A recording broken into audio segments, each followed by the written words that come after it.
Tayo po ay nasa last Sunday of the season of Advent and we already lighted the fourth candle of our Advent wreath.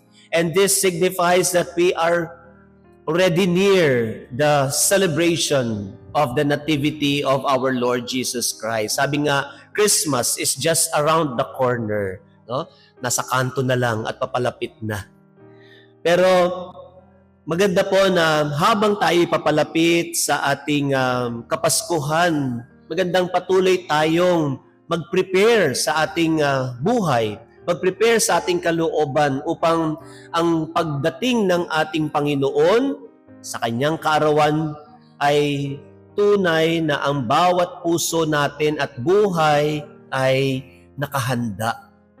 Kaya nga po, we have this 9 days of Novena, yung ating Misa de Gallo kapag umaga, para mas lalo pa nating lubos na unti-unti ay mabuksan ang ating kalooban through prayers and reflection as we prepare for His coming. So ngayon, ano nga ba ang gagawin natin kung tayo ay nasa kalagayan ni San Jose? Makikinig ba tayo sa sinabi ng anghel ng Diyos o mas paninindigan natin ang ating gusto at pipiliin pa rin natin na hindi makinig? It is safe to say that many of us would struggle. We would likely feel wounded and insulted in our dignity. Such a revelation would shake us to the core. For a time, Joseph too quietly wrestled with God's plan. Yet, God did not abandon him. Through the angel sent in a dream, God spoke and Joseph allowed himself to be guided. Kaya nga po, at that moment, nang sinabi na lahat ng anghel ng Diyos kay Jose ang tungkol sa pagdadalang tao ni Maria, Joseph raised no complaint. He humbly listened, trusted, and obeyed God. Kay San Jose, nakikita natin ang isang makatwiran at tunay na tao. Narinig natin sa gospel that Joseph is a righteous man. Taong nagnanais umunawa sa nangyayari sa kanyang buhay. Hindi siya nagmamadali, hindi siya padalos-dalos, ni hindi niya hinayaang manaig ang galit, ang sama ng loob sa kanyang puso. Ngunit, nang ipinahayag sa kanya ang kalooban ng Diyos, na siya ay magiging bahagi ng plano ng Diyos para sa kaligtasan ng sangkatauhan, hindi siya nagtanong, hindi siya nagduda, tahimik at buong puso siyang sumunod sa kalooban ng Diyos. So ano po ang ipinahihiwatig nito sa atin?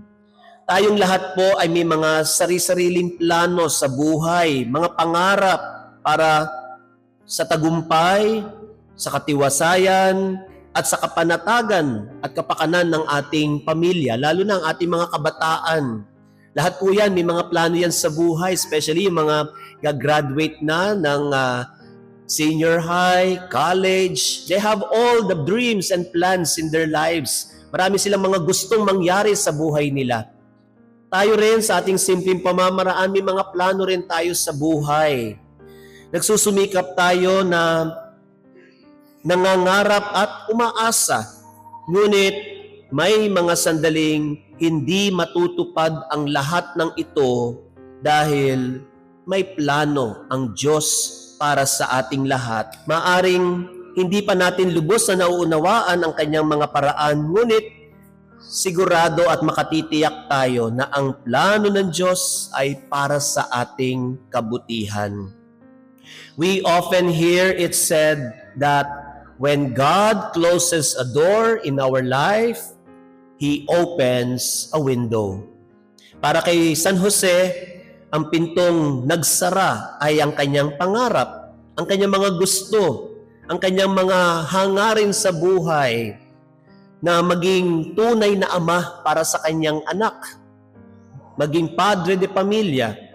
Ngunit ang bintanang nagbukas ay higit na dakila. Kaya nga po, no, ganito ang plano ng Diyos. Kaya nga kung ang landas na ating tinatahak ay tila malabo, madilim o puno ng pangamba, magtiyaga lang po tayo. Magpatuloy tayong lumakad ng tahimik at tapat.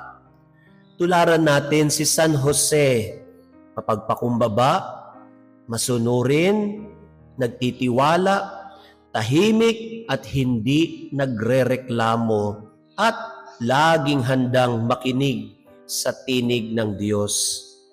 May plano ang Diyos para sa bawat isa sa atin. Kahit hindi pa malinaw sa ngayon, kahit ito'y nangangahulugan na kailangan nating magsakripisyo, tuloy lang natin, sige lang. Maghintay, sige lang. Dahil makatitiyak tayong ito ay magkakatotoo sa panahong itinatakda ng Diyos in God's own time. Kaya nga po dito sa ating pagninilay ngayon sa ika-4 nating linggo sa ating Adbyento, kapag hinahamon ng plano ng Diyos ang ating sariling mga plano, kapag inaantala nito ang ating mga gusto at inaasahan at tinatawag pa tayo sa mas higit at lalong magsasakripisyo, pipiliin ba nating magtiwala, makinig, at sumunod katulad ni San Jose?